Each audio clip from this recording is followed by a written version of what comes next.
When looking at relations, it's important to know how to determine whether or not a relation is a function or not. Most of that relates to whether or not you know how to find the domain of a function, which was reviewed in a previous video. In this video, we will discuss how to determine if a relation is a function or not. A relation is a function if each one of the inputs has exactly one unique output. The domain cannot repeat if it's going to be a function.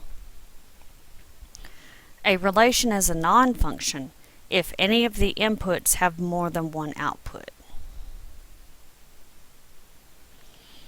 Let's look at some examples. In this first example, the domain is 1, 3, and 5. None of those numbers repeat, so this is, in fact, a function.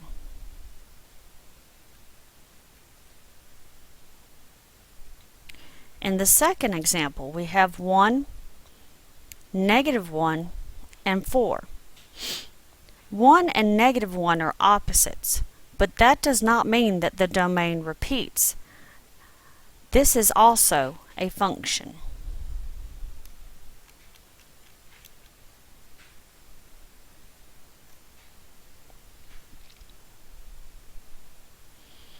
In these next examples, this next one we have 1, 1, and 5.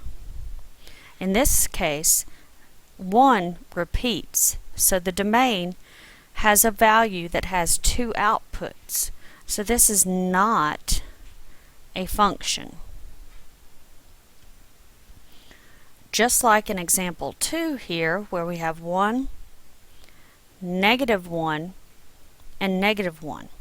-1 repeats in the domain, therefore this is not a function. Please notice that in none of these examples did we ever look at the range at all. It does not matter if the range repeats. The only thing you look at is the domain, and if it repeats, it is not a function. So finally, remember that determining whether a relation is a function or a non-function only involves looking at the domain. It does not matter if the range repeats. Also, if the domain includes two opposites, that does not make it a non-function.